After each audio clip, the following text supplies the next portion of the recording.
오늘 같이 나눌 말씀은 요한복음 12장 1절에서 8절까지의 말씀입니다.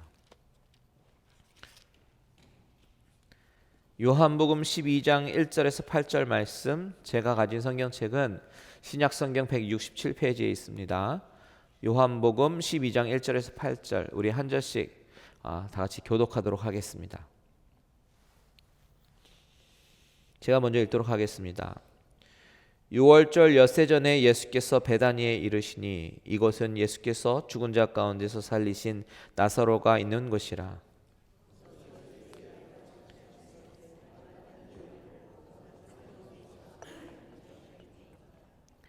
마리아는 지극히 비싼 향유 곧 순전한 나드 한 근을 가져다가 예수의 발에 붓고 자기 머리털로 그의 발을 닦으니 향유 냄새가 집에 가득하더라.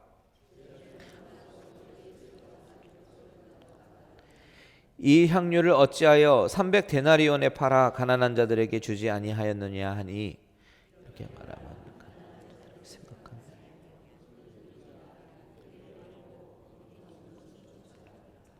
예수께서 이르시되 그를 가만두어 나의 장래할 날을 위하여 그것을 간직하게 하라.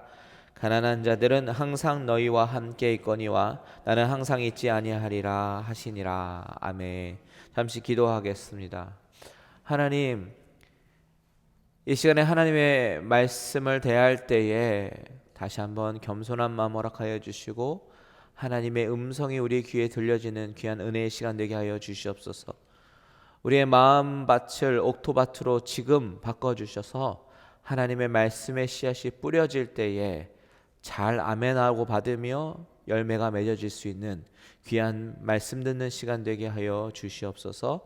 성령께서 온전히 역사하여 주실 줄 믿사하며 살아계신 예수님의 이름으로 감사하며 기도드렸습니다. 아멘. 여러분, 지난 한 주일 동안 잘 지내셨어요? 어떻게 지내셨어요? 참 보람있게 지내셨나요? 아니면 그저 늘 그렇듯이 살아왔던 방식대로 그렇게 큰 특별한 것 없이 일주일을 지내셨나요? 명언 중에 이런 얘기가 있죠. 내일 지구의 종말이 온다 하더라도 나는 오늘 한 그루에 사과나무를 심겠다라는 명언이 있습니다. 한국 사람들은 대부분 이 말이 철학자 스피노자가 한 말이라고 그렇게 알고 있죠. 근데 유럽에 가면요, 유럽의 많은 사람들은 이 말을 한 사람이 스피노자가 아닌 종교개혁자 마틴 루터라고 생각하시는 분들이 참 많이 있습니다. 그 이유는 마틴 루터가 어려서 한 15살 때쯤에 다녔던 학교와 그런 예배당이 있는 그런 곳이 아이제나흐라는 도시가 있는데요. 그 아이제나흐에 가면 이제 그 마틴 루터의 발자취를 따라서 있는 많은 기념물들이 있습니다. 비석들 같은 것도 있고 기념 예배당도 있는데요. 거기 기념 비석 중에 하나에 이런 것이 있어요. 우리 그림을 보시면 알 거예요. 그림 보시면 어떤 한 비석이 있고 그 비석에 독일어로 쓰여 있는데 그것은 우리가 방금 제가 말씀드린 내일 지구의 종말이 온다 하더라도 나는 오늘 한 그루의 사과나무를 심겠다라고 독일어로 쓰여 있고 맨 밑에 오른쪽 밑에 마틴 루터라고 쓰여 있습니다. 마틴 루터가 전설에 의하면 일기장에다가 이렇게 끄적끄적한 것을 비석으로 세웠다라는 그런 이야기들이 있어요. 근데 이 루터가 스피노자보다 약 150년 정도 먼저 사람이거든요. 그러니까 유럽 사람들은 이 말에 더 신빙성을 두고 이 루터가 한 말이다라고 생각한다고 합니다. 그런데 이 말을 루터가 했던 스피노자가 했던 그거가 중요한 것이 아니라요. 이 말의 의미, 이 말이 담고 있는 내용을 가만히 의미를 깊이 새겨보면 내일 지구의 종말이 온다 하더라도 나는 오늘 한 그루의 사과나무를 심겠다라는 이 명언은 지구의 종말이든 개인의 종말이든 그 종말 전 하루 전 나의 모습은 과연 어떤 모습일까를 우리로 하여금 생각해 주게 하는 그런 명언입니다. 여러분은 종말 하루 전에 어떤 일을 하시겠습니까? 제가 질문을 바꿔서 말씀드리면 만약에 하루가 아니라 여러분 인생 가운데 일주일의 시간이 주어졌다고 하면 여러분은 그 일주일을 어떻게 보내시겠습니까? 만일 우리가 끝이 예정된 일주일을 보내게 된다면 우리는 최대한 그 일주일을 의미 있게 보내려고 할 것이에요. 예를 들어서 그동안 반드시 용서를 구해야 될 사람이 있다면 어쩌면 찾아가서 용서를 구할지도 모르고, 아니면 사랑하는 가족들과 한자리에 모여서 의미 있는, 그동안 보내지 못했던 의미 있는 시간을 보내려고 할지도 모르겠습니다. 그리고 그동안 하고 싶었으나 여러 가지 상황적으로 시간적으로 제약이 있어서 못했던 것들을 나머지 일주일 동안 하면서 보낼 수도 있습니다. 우리 인류의 역사 가운데 가장 의미 있는 일주일, 위대한 일주일이 언제일까요? 그것은 바로 예수님께서 돌아가시기 바로 일주일 전, 그 일주일이 우리 인류 역사의 가장 위대한 일주일이 아닐까 생각합니다. 오늘 우리가 읽은 본문 12장 1절은 첫 문구는 뭐라고 시작하냐면 6월절 엿새 전에 라는 문구로 시작을 합니다. 여기서 말하는 6월절이라고 하는 것은 주님께서 잡혀서 돌아가신 날을 의미하죠. 그렇기 때문에 본문에 나오는 6월절 엿새 전이라고 하는 이 시간은 주님의 공생의 기간 중에서 마지막 일주일입니다. 참 의미 있는 일주일입니다. 이 일주일은 인류 역사에 있어서 가장 위대한 일주일이라고 해도 과언은 아닐 것이에요. 주님께서 십자가에서 돌아가신 사건은 저와 여러분들의 인생에 있어서 정말 가장 중요한 사건이기 때문입니다. 저와 여러분들의 인생을 바꾸게 된 사건이잖아요. 그래서 우리 기독교에서는 이 일주일, 이 주간을 고난주간, 순환주간이라고 부르면서 기념하여 지키기도 합니다. 요한복음 저자 요한은요, 요한복음 전체 21장의 내용 가운데 거의 절반에 해당되는 분량을 할애해서 이 위대한 일주일에 초점을 맞춰서 집중 조명하고 있습니다. 요한뿐입니까?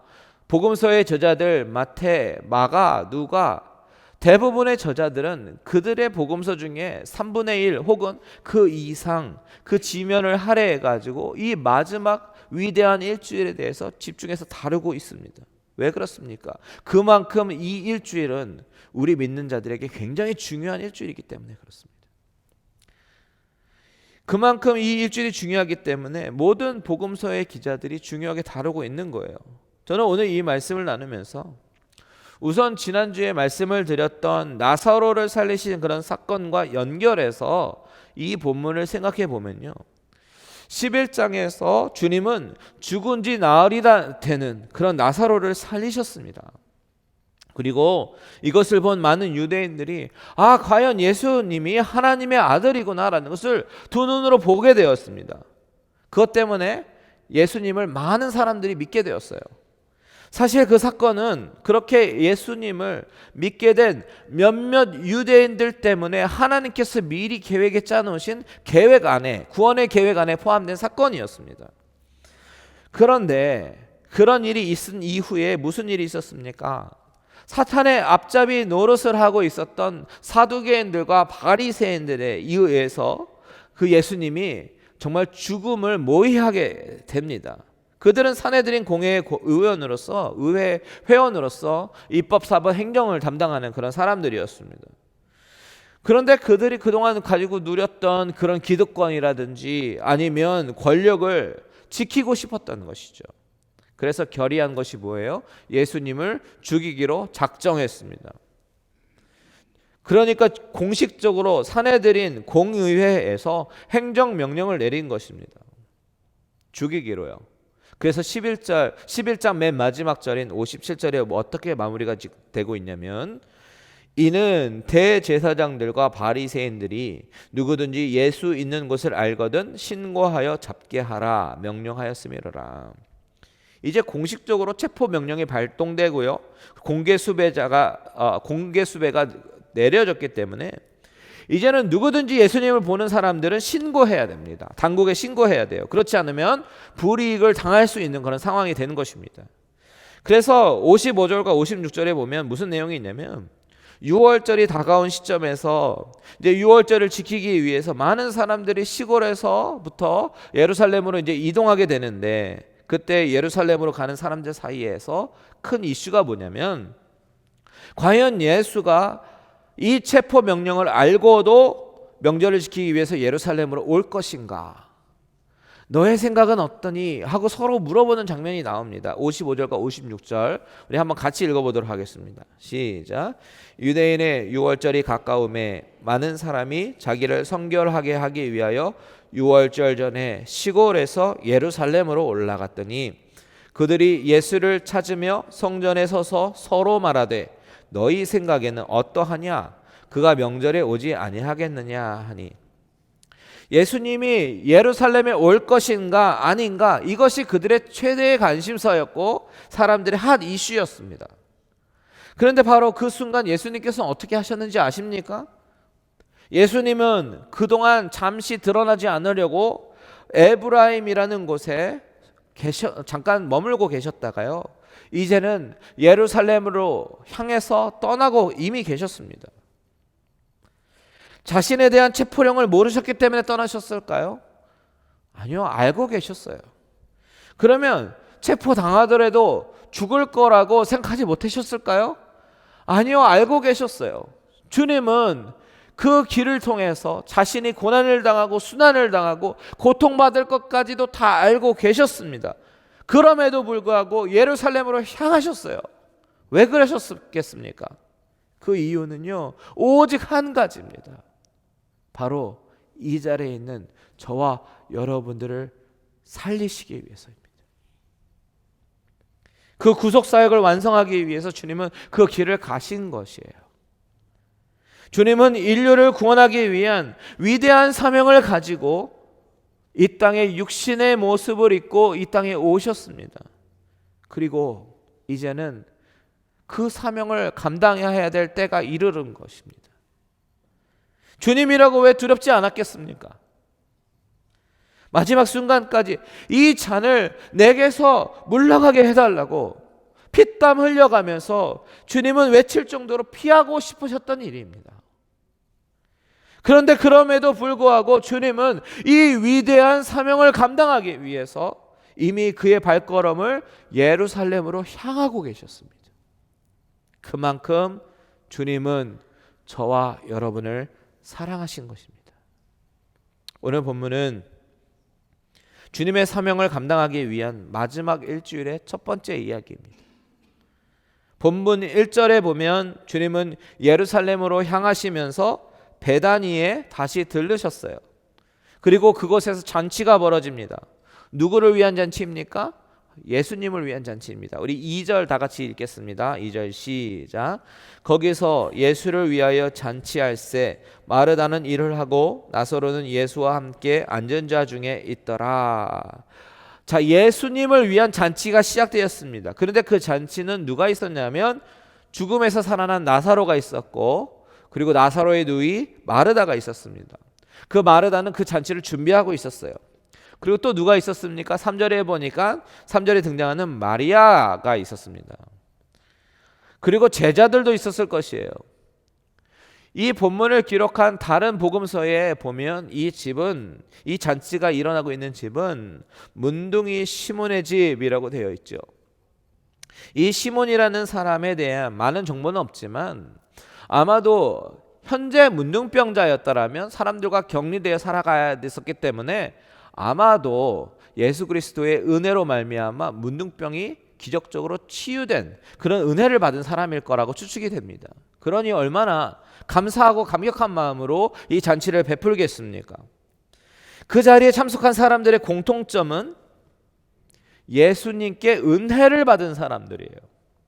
그래서 이 잔치의 분위기는 예수님의 은혜에 감사하며 감격하며 대접하는 그런 분위기였을 것입니다. 그 당시 사회적 분위기에 비춰서 생각해 보면 이때에 예수님 편에 서서 예수님을 따른다든지 아니면 예수님을 하나님의 아들이라고 고백하는 그런 행위는요, 아주 위험한 행동이었습니다. 그 사회에서는 용기가 필요한 행동이었어요. 이미 예수님은 누구든지 계신 곳을 신고해야 되는 그런 상황이었기 때문에 당국자들의 눈을 피해서 이렇게 잔치를 한다는 것, 굉장히 큰 용기와 결단이 필요한 것이었습니다. 그럼에도 불구하고 이렇게 용기 있는 행동을 했다라는 것은 그만큼 이들이 예수님의 은혜를 깊이 경험한 사람들이기 때문에, 예수님을 사랑하는 사람들이기 때문에 이런 잔치를 베풀 수 있었던 것입니다. 그들이 주님으로 받은 은혜와 사랑에 비하면 이 잔치는 아무것도 아니다라는 거예요. 당국자들의 감시, 두려움, 이거는 그것에 비할 바가 아니다라는 것입니다. 그래서 잔치를 베풀면서 예수님을 대접하기를 원했습니다. 만약에 이것을 유대인 당국자들이 알면 가만히 있을 리가 없죠. 그래서 12장 10절에 보면 이런 얘기가 있습니다. 대제사장들이 나사로까지 죽이려고 모의했다라고 기록하고 있습니다. 그만큼 용기가 필요한 모임이었어요. 그런데 그들은 용기 있는 결단을 내리고 예수님을 대접하고 있습니다. 여러분, 여기서 한 가지 생각해 보고 싶은 것이 있어요. 예수님께서 우리에게 은혜를 주셨는데, 이 사람들에게 은혜를 주셨는데, 이런 식으로 예수께 은혜를 경험하고 예수님을 가슴 깊이 사랑하는 사람들은요, 입으로만 사랑한다고 고백하지 않는다라는 것입니다. 이 본문에서 나오는 잔치는 예수님이 나에게 베풀어 주신 은혜를 기억하면서 감사하면서 드리는 작은 헌신의 대접입니다. 이 잔치라는 것은 어떻게 보면 구원받은 자들, 구원의 은혜를 아는 사람들이 주님께 드리는 예배, 봉사, 헌신의 모습일 것입니다. 예수님이 나를 얼마나 사랑하시는지 그 깊은 사랑을 한번 경험하면 그저 가만히 있을 수가 없습니다. 말로만 사랑한다라고 얘기할 수가 없어요. 행동으로 나타나게 됩니다. 그저 교회에 왔다 갔다 그렇게 할 수가 없습니다. 예배를 숙제를 해치우듯이 시간을 때우려고 하지 않을 것이에요. 주님을 만나는 이 예배 시간을 정말 감사와 감격으로 드리게 되고, 또한 교회를 위해서, 주님을 위해서 내가 헌신하고 표현하게 됩니다. 주님의 은혜로 인해서, 주님 때문에 내가 나사로처럼, 문둥이 시몬처럼 새 생명을 얻었는데 어떻게 가만히 있겠습니까, 여러분? 본문에서 나오는 이 사람들이 당국의 압박에도 불구하고 용기 있게 결단을 내리는 것처럼 어쩌면 예수 믿는다라는 것이 설사 내가 세상에서 불이익을 당한다 하더라도, 세상에서 완전히 버림을 당한다 하더라도 내가 주님께 받은 사랑과 은혜와 비교를 하면 그 세상의 불이익은 전혀 문제가 되지 않을 것입니다. 오늘 본문에 나오는 인물들을 보십시오. 주님을 섬기는 일에 아주 신이 나 있습니다. 마르다는 주님을 위해서 온몸으로 헌신합니다. 팔을 걷어붙이고 남이 보든 안 보든 정말 신나게 봉사합니다. 왜요? 몸으로 일하는 것은 물론 힘은 들겠지만, 남들이 박수 쳐주고 알아주는 자리는 아니지만 그게 힘들다고 느껴지지 않을 만큼 주님을 사랑하기 때문입니다. 나사로는 어떻습니까? 예수님 덕분에 죽었다가 다시 살아난 사람입니다. 그러니 얼마나 감사하겠습니까? 하나님이 행하신 살아있는 증거입니다. 그가 가는 곳은 어디든지 간증의 자리일 거예요. 내 몸을 보라고, 내가 이렇게 살아서 걸어다니고 내가 이렇게 말할 수 있는 것은 다 전능하신 하나님의 아들 예수 그리스도가 그의 권능으로 나를 이렇게 살려주셨다라고, 그리고 내가 산 증거라고 간증하며 다녔을 것입니다. 그가 가는 곳은 항상 부흥회가 되었을 것이에요. 굳이 말을 안 해도 나사로는 살아있는 것 자체만으로도 하나님께 영광 돌리는 그런 사람입니다. 마리아는 어떻습니까?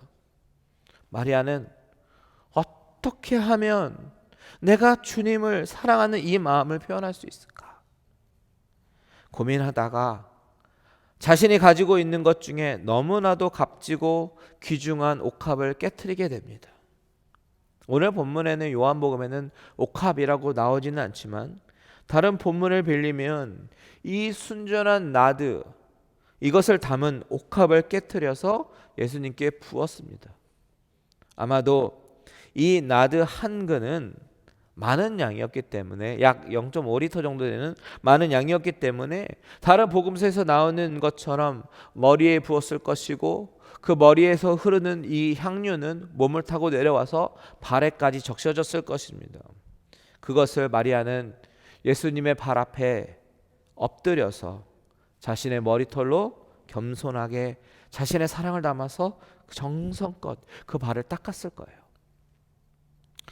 여러분, 이 본문은 여기서 나오는 마르다, 나사로, 마리아, 이 세 사람들을 보면서 마르다의 헌신이 더 위대하냐, 아니면 나사로의 간증이 더 귀중한 헌신이냐, 아니면 마리아가의 헌신이 더 중요하냐, 이런 것을 논의할 그런 본문이 아닙니다. 다 아름다운 헌신입니다. 마르다의 몸으로 헌신하는 그 헌신도 아름답습니다. 그만큼 주님을 사랑합니다. 나사로의 삶을 통한 간증도 귀중합니다. 하나님께 영광 돌리는 거예요. 그런데 그럼에도 불구하고 마리아의 헌신이 우리 가운데 더 특별하게 시선을 사로잡고 있는 이유는 무엇일까요? 그것은 아마도 예수님이 마리아의 헌신에 대해서 내리신 평가 때문일 것입니다. 주님은 마리아에게 뭐라고 말씀하십니까? 마태복음 26장 10절에 보면 주님은 그가 내게 좋은 일을 하였느니라 라고 말씀하고 계셔요. 이 말씀은 그녀의 이 행동이 주님으로부터 기쁨과 만족을 주는 일이다 라는 뜻이에요. 주님께서는 주님께서 말씀하시는 이 좋은 일, 즉 주님의 만족, 이것은 주님께서 귀빈 대접을 받아서 좋아하시는 것이 아닙니다. 느끼는 만족이 아니에요. 우리는 어쩌면 그런 만족을 추구하는 자들일 수도 있어요.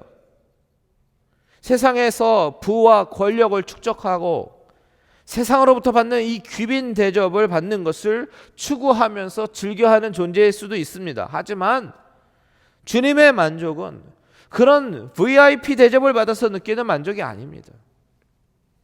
주님이 말씀하시는 이 좋은 일이라고 하는 것은 마리아가 발에 엎드려져서 순전한 나드 한 근을 깨뜨려서 머리털로 닦는 이 행위가 바로 주님의 죽으심을 미리 알고 그것을 기념하려 했다는 것을 아셨기 때문에 그녀의 마음으로 드려진 이 향유는 주님께서 정말 기쁘게 받으시는, 만족하시는 헌신이다라는 것입니다. 여러분, 우리가 주목해 봐야 될 것은 주님께서 이 마리아의 마음을 아셨다라는 거죠. 왜 마리아가 이렇게 행동하는지를 아셨습니다. 우리 본문 7절과 8절 우리 다 같이 한번 읽겠습니다. 시작. 예수께서 이르시되 그를 가만두어 나의 장래할 날을 위하여 그것을 간직하게 하라. 가난한 자들은 항상 너희와 함께 있거니와 나는 항상 있지 아니하리라. 주님은 며칠 후면 당신이 져야 할 십자가 사건을 이제 아셨습니다. 근데 그것을 기다리면서 예수님의 마음속에는 불안한 마음, 공포스러운 마음이 고스란히 갖고 계셨어요. 27절 보세요. 예수님의 마음이 표현되어 있습니다. 27절 같이 읽습니다. 시작. 지금 내 마음이 괴로우니 무슨 말을 하리요? 아버지여, 나를 구원하여 이 때를 면하게 하여 주옵소서. 그러나 내가 이를 위하여 이 때에 왔나이다. 주님은 발걸음을 예루살렘으로 향하시면서도 그 마음속으로 겪고 있는 내면의 갈등과 번민은 예수님 자신을 괴롭게 하는 것 중에 하나였습니다. 그래서 지금 몸은 잔치자리에 와 있지만 그 잔치를 온전히 즐기지 못하는 그런 상황이었을 것이에요. 그런데 놀라운 것은 마리아가 그런 예수님의 마음을 알았다라는 거예요. 마리아가 그것을 알았기 때문에 그렇게 마음속 번민을 하시던 주님께 그 사랑하는 마음을 들여서 조금이라도 위로가 되고 싶기도 하고 그 죽으심을 기념하기 위해서 그 귀한 향유를 드린 것입니다. 여러분, 여기서 우리가 가질 수 있는 질문은 그렇다면 이 마리아는 어떻게 예수님의 마음을 잘 읽을 수 있었을까라는 것이죠. 우리가 추측해 볼 수 있는 한 가지는 아마도 마리아는 예수님의 말씀을 듣기를 즐겨하는 여인이었기 때문일 것이라는 사실이죠. 그전에도 예수님은 이 집에 오셨습니다. 베다니에 오셨습니다. 마르다와 마리아의 가정 가운데 오셨을 때에 그때도 마르다는 여전히 분주하게 일을 하고 있었고 마리아는 예수님 발치에 앉아서 예수님께서 하시는 말씀을 듣고 있었습니다. 그 당시 유대인의 문화에서 발 앞에 앉았다라는 것은 선생님으로부터 배울 때의 자세입니다. 그만큼 배움의 열정이 있었던 사람이에요. 항상 예수님의 말씀을 사모했고 그 입에서 나오는 생명의 말씀을 들으면서 믿음이 자라났을 것입니다. 그때마다 주님이 무슨 말씀을 하셨겠습니까? 복음을 이야기하셨겠죠. 하나님의 사랑으로 창조된 이 세상의 이야기, 인간이 죄를 지어서 하나님의 마음을 아프시게 한 이야기. 그렇지만 하나님은 당신의 백성들을 포기하지 않으시고 끝까지 사랑하시는 이야기, 그 백성들을 회복시키기 원하시는 하나님의 사랑의 이야기, 그런 복음의 이야기를 하지 않으셨겠습니까? 마리아는 예수님의 말씀을 사모했고 많이 들었기 때문에 어쩌면 같이 따라다녔던 제자들보다도 예수님에 대한 깊은 이해, 예수님의 심정을 더 잘 이해할 수 있었을지도 모르겠어요. 그렇기 때문에 마리아는 사랑하는 주님이 평생 내 곁에 있기를 사실은 원하지만 결국 하나님의 아들로서 이 땅에 오신 목적을 이루기 위해서 언젠가는 목숨을 버려 죽으실 것이라는 것을 알고 있었을 것입니다. 그래서 자신의 동네에 찾아오신 주님께 온갖 정성을 다해서 섬기기를 원했을 것이에요. 그것이 순전한 나드 한근의 헌신입니다. 바로 이 부분이 나사로의 헌신, 마르다의 헌신과 달랐던 점이죠. 주님은 마태복음 26장 12절 13절에서 이런 마리아의 헌신에 대해서 말씀하십니다. 우리 한번 같이 읽어보겠습니다. 시작. 이 여자가 내 몸에 이 향유를 부은 것은 내 장례를 위하여 함이니라.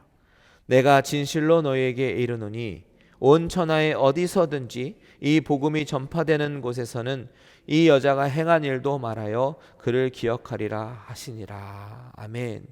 이 복음이 전파되는 어떤 곳에서도 이 마리아가 행한 일을 기억하게 하리라 라고 말씀하셨습니다. 주님은 이 여인이 이 향유를 부은 것이 예수님의 장례를 위한 것이다 라는 것을 알고 있었습니다. 그 마음의 동기를 아신 것이죠. 이 여인의 헌신의 모습이 지금 2020년도를 살아가는 우리들에게도 회자가 되면서 그녀를 생각나게 만드십니다. 여러분, 주님이 이렇게 마리아의 헌신을 높게 평가한 이유가 무엇입니까? 향유가 단순히 비싸서일까요? 아닙니다. 비싼 것을 받아서 느끼는 어떤 물질적 만족감 때문이 아니라 이 여인의 마음속에 품었던 주님을 사랑하는 마음, 헌신의 마음, 그 마음의 진실을 보셨기 때문입니다. 마리아는 주님을 사랑했고 헌신하는 마음이 있었기 때문에 그래서 최고의 것을 주님께 드린 것입니다. 여러분, 사랑하게 되면요, 물질적 값어치를 계산하지 않게 되어 있습니다. 사랑은 계산이 아니거든요. 진정한 사랑은 상대방에게 최고의 것을 주게 됩니다. 순전한 나드 한 근이 얼마나 귀한 것인지 아십니까? 이 나드라는 향나무, NARD, 이 나드라는 이 향나무는요, 히말라야 산지에서 발견되는 희귀한 그런 향나무라고 합니다. 이 나무는 많이 발견되지 않고 또한 수입까지 해와야 되기 때문에 아주 귀한 향나무입니다. 그 귀한 향나무에서 추출한 향유 중에서도 순전한 나드 한 근이라고 하는 것은 뭐 다른 불순물이 섞이지 않은 100% pure, 아주 순수한 향유라는 것입니다. 이 순수한 향유를 만들기 위해서는 보통 새싹과 꽃에서 추출해야 되기 때문에 정말 아주 소량이 나오는데 이것이 한 근 약 0.5리터 정도 추출했다라는 것은요, 굉장히 비쌀 수밖에 없는 것이죠. 그래서 본문에서도 유다는 이것을 300데나리온에 팔아서 가난한 자들에게 나눠주는 것이 낫겠다라고 얘기하죠. 한 데나리온이 노동자의 하루 품삯이니까 300데나리온은 1년 연봉치에 해당하는 그런 연봉입니다. 그러니 엄청 비싼 향유의 가격이죠. 그런데 마리아는 그것을 깨뜨려서 주님께 드리는 거예요. 왜요? 사랑은 값을 묻지 않기 때문입니다. 사랑은 계산하지 않습니다. 사랑은 그냥 다 주는 거예요. 값을 따지고 계산한다면 그것은 진정으로 사랑하지 않는다라는 그런 반증입니다. 그녀의 마음은요, 주님을 너무나도 사랑하는데 주님이 곧 가실 그 길로 인해서 주님이 마음 아파하시고 괴로워하시면서 번민하시는 그것을 보았습니다. 그래서 예수님께서 자신의 슬픔과 기쁨에 동참해 주셨던 것처럼 본인도 예수님의 슬픔에 동참하고 싶다라는 사실을 보여주기 위해서 그 향유를 부은 거예요. 가격은 중요하지 않았습니다. 왜냐하면 그것은 사랑이기 때문입니다. 이 장면을 본 가룟 유다는요, 흥분하죠. 그리고 찬물을 끼얹는 말을 합니다. 4절과 5절 다 같이 읽겠습니다. 시작. 제자 중 하나로서 예수를 잡아줄 가룟 유다가 말하되 이 향유를 어찌하여 300데나리온에 팔아 가난한 자들에게 주지 아니하였느냐 하니. 자, 가룟 유다는요, 교양이라는 정말 포장지로 포장한 아주 속물의 근성을 갖고 있습니다. 자기 속마음을 숨기고 있어요. 물질을 사랑하는 자들이 느끼는 그 아까움을 마음속에 지니고 있었습니다. 그러면서 유다는 이것이 낭비라고 얘기합니다. 그녀의 진정한 마음의 동기, 그리고 주님의 사랑의 가치는 잘 모르고 그것에 대해서 평가절하하는 것이죠. 이 모든 것을 물질적 계산으로 하면서 주님의 사랑을 평가절하하고 이 여인의 사랑을 평가절하합니다. 이 말은 어떻게 보면요, 틀린 말 같아 보이진 않습니다. 하지만 오늘 본문은 가룟 유다를 소개하면서 뭐라고 얘기합니까? 4절 중에 제자 중 하나로서 예수를 잡아줄 가룟 유다라고 소개를 합니다. 가룟 유다가 왜 예수님을 잡아주었습니까? 돈 때문이잖아요. 가룟 유다는 물질적 세계관에 사로잡힌 사람입니다. 어쩌면 그는 이렇게 계산했을지도 몰라요. 마리아가 이것을 주님께 드리면서 주님, 이거 정말 귀한 건데 예수님 사역에 귀한 곳에 쓰세요 라고 드리면 주님은 내가 회계를 맡은 자니까 나한테 주실 것이고, 내가 이것을 시장에 가서 300데나리온에 팔면 장부에 300이라고 적지 않고 270 혹은 250으로 적어서 나머지는 내 주머니에 가질 수 있겠다라고 계산했을 수도 있습니다. 이렇게 상상할 수 있는 근거는요, 6절이죠. 6절 우리 다 같이 한번 읽어보겠습니다. 시작. 이렇게 말함은 가난한 자들을 생각함이 아니요 그는 도둑이라 돈 괴를 맞고 거기 넣는 것을 훔쳐가미러라. 도적이라고 얘기하고요, 훔쳐가미러라라는 표현을 하고 있어요. 그리고 이 일이 있고 일주일도 채 지나지 않아서 예수님을 은 30에 팔아 넘기지 않습니까? 그러니 충분히 이런 상상을 할 수 있는 것이죠. 그런데 마리아는 이렇게 자신을 비난하고 있는 그런 상황 가운데 어떻게 반응합니까?